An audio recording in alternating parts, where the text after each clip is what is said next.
औज़ुबिल्लाहिमिनश्शैतानिर्रजीम बिस्मिल्लाहिर्रहमानिर्रहीम।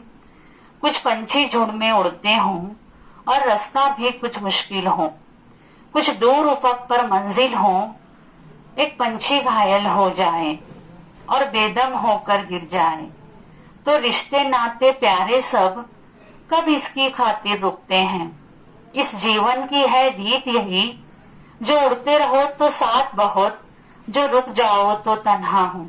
जी हाँ, परेशानी में सब साथ छोड़ देते हैं, लेकिन असल जीत तब है जब आप खुद अपने साथ खड़े रहते हैं। हौसला वो ताकत है जो अंधेरों में भी रास्ता दिखाता है। जिसके पास हौसला है, इसके लिए कोई रुकावट बड़ी नहीं।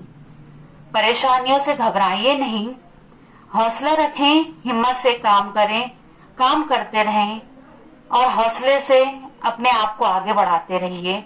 Thank you.